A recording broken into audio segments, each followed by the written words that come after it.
ପରେ ବି ଫେରି ପାରୁନି ମୃତଦେହ। ଦାଦନ ଦୁଃଖର ଏହି କାହାଣୀ ଅସ୍ତବ୍ୟସ୍ତ କଲାଣି ପରିବାରକୁ। ଗଞ୍ଜାମ ଜିଲ୍ଲା ସାନଖେମୁଣ୍ଡି ନୂଆଗାଁର ଯୁବକ ଅରକ୍ଷିତ ନାୟକଙ୍କ ତାମିଲନାଡୁ ତ୍ରିପୁରକାଙ୍ଗିରେ ମୃତ୍ୟୁ ହୋଇଛି।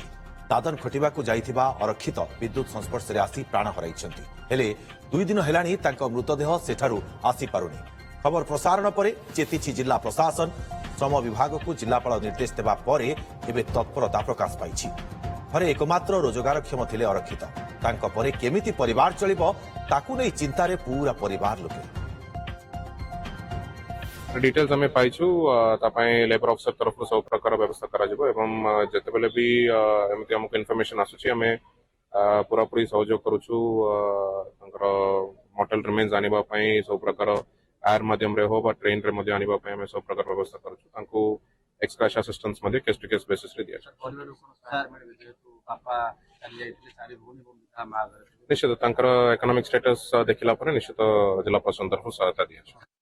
अधिक सूचना सत्यनारायण पाढ़ी आम सहयोगी फोन लाइन आम सहित जोड़ी सत्यनारायण ये दादन दुख बंचिला बेले जेमिति मलापर आहरी तद्रुप हो जाउछि परिवार लोके भोगुछंती दादन दुख तेबे प्रकृति ये अभावनीय घटना केमिति कोन प्रशासन वर्तमान तत्परता देखौछि घटना को नहीं।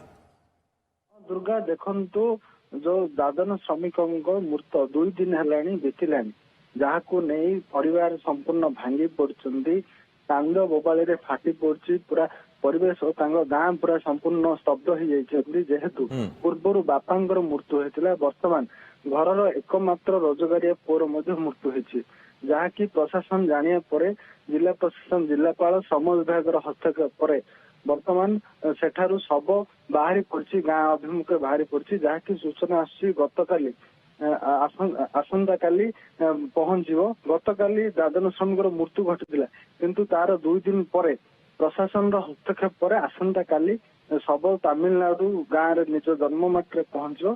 दुर्गा तबे जो कंपनी रे जो काम करुथिले अरक्षित तांका तरफरु किछि सहाय्य सहयोग तांको जोगाई दिया जायछि कि? हाँ देखंतु दुर्गा जेहेतु निजर पेट पाटणा बा निज परिवार गुजुराण मेंटाया पई जे कि अरक्षित रहिथिले सानखेमुंडी ब्लॉक टी गोविंदपुर पंचायत नुआगाँ अरक्षित रहिथिले तांकर बापांक मृत्यु परे तांको मां दिन मजुरिया भावे काम करुथिले जेहेतु से तांको मां मध्य बार्धक्य देई गति करचंती ओ ताहाकू देखि पार नथिले निजर 4 भौणी आ मांक दुख दूर करिया पई तमिलनाडु सुदूर जाइथिले किंतु सेठारे जेतेबेले कंपनी रे काम करथिले सेई कंपनी जो कोठा काम चलथिला विद्युत संस्थान तांको मृत्यु होइतिला।